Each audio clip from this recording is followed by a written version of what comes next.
About Bracha Ettinger and her writings, and I'm still with this idea that she has of withness, which is this strange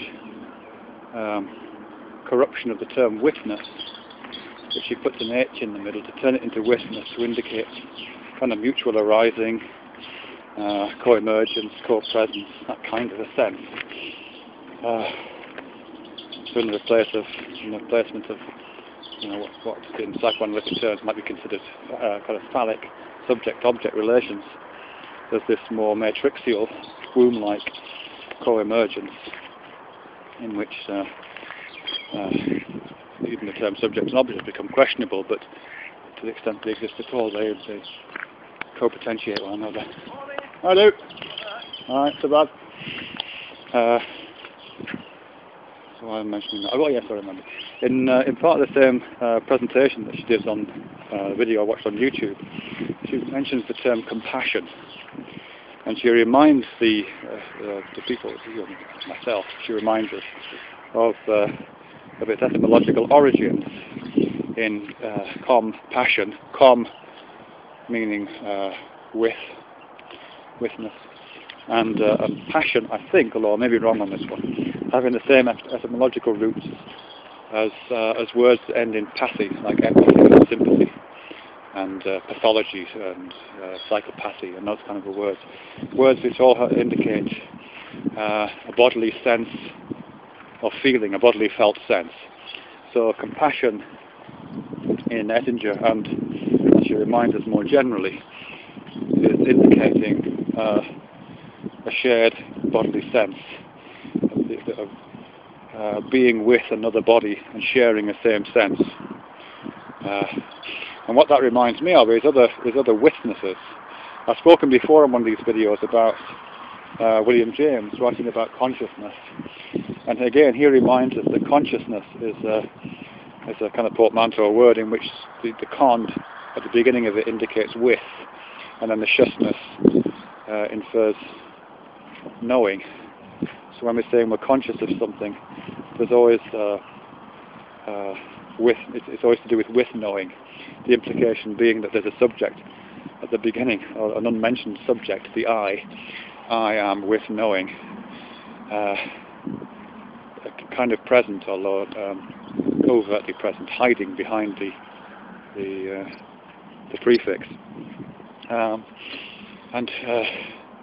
And what James goes on to talk about is this notion of sciousness, indicating a kind of undifferentiated sense of mind or psyche or something like that, which we put a focal center to, call it I, and then look out from, and that becomes the withness, the viewpoint, metaphorically speaking, that we have on mind.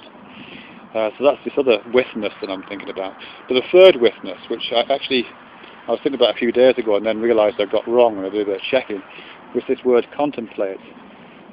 When I started thinking about the word contemplate, and I thought that it must refer to, I thought the temp bit must refer to time. I thought, oh, that's interesting, it must be something to do with time. So I got myself off on that. I didn't make a video of this, thank God, or it would be really embarrassing. But I thought, I got off thinking about, it must be something to do with uniting oneself with broader reaches of time, that kind of thing. And I was thinking about Husserl, and I was thinking about Whitehead, and I was thinking about Varela, and a whole bunch of people who've written about the relationships between time and the sense of being. And I thought, oh yeah, that makes kind of sense. Contemplation must be being with time, but in actual fact it doesn't. The etymology of the word contemplate comes from a very different place. The con is the same, the con is with, but the temp bit comes from the same root as temple, and it's to do with an arena in which action takes place, a kind of theatrical arena in which a very particular action took place, and it was to do with where the auguries were read.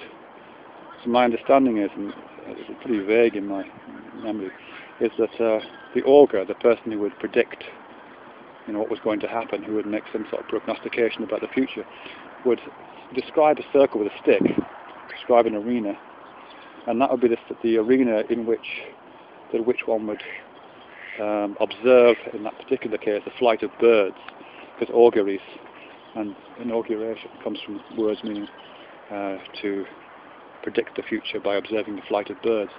So you would describe this arena, this kind of weird temple, and observe the flights of the birds within it in order to predict the future. And to contemplate meant to be with that moment. So you would, I guess, be outside of the arena as a kind of theatrical watcher, witnessing and witnessing the flight of birds, which I think is much more poetically interesting actually than contemplate referring to time, which it didn't. I think when I use the word contemplate, to the extent I ever do, I'll probably try to hold both possible meanings in mind at the same time, because I quite like both of them.